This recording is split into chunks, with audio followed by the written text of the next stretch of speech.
The contribution of the United States of America in the outbreak of the war. This contribution shouldn't be omitted here. When in World War I, the risk of defeat of the Russian Empire was imminent, and thereby a victory of Germany not improbable anymore, the USA intervened in the European war in support of Great Britain and France. The USA didn't want to lose their enormous war loans to both countries should they be defeated.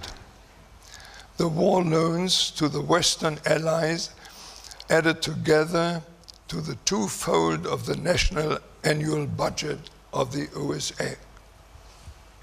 At that time, England, France, and Germany were worn out and ripe for a compromise peace on equal terms. But that didn't occur now. What followed instead was the German defeat, the disaster of Versailles, the separation of nearly 30 million European citizens from their home countries, the destabilization of Germany, the Third Reich, Hitler, and the Second World War. Towards the end of World War I, US President Wilson promised Germany and the Habsburg Empire a peace of reconciliation with his famous 14 points offer.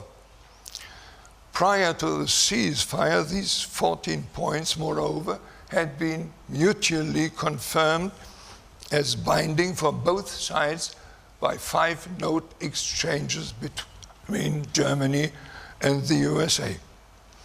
But then the victors did not keep their word, and the USA in Versailles tolerated the harsh conditions that had been imposed on Germany without negotiations.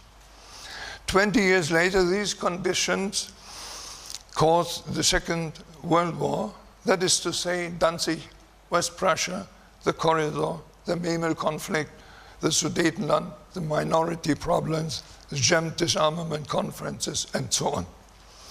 All that hadn't occurred without the unjustified intervention of the USA into World War I. From 1933 onwards, the United States attempted to block any mitigation of the Versailles provisions. President Roosevelt insisted on the status quo for the vanquished Germany.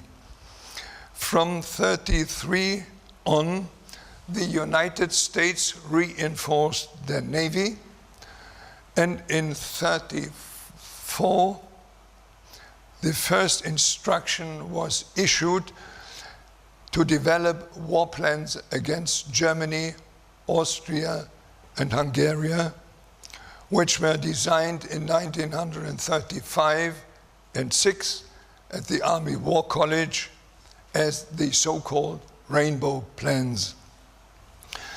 Interestingly, the US ambassador to London, Joseph Kennedy, in December 1945, looked back to his time in London and said, neither the French nor the British would have made Poland a cause of war if it hadn't been for the constant needling from Washington.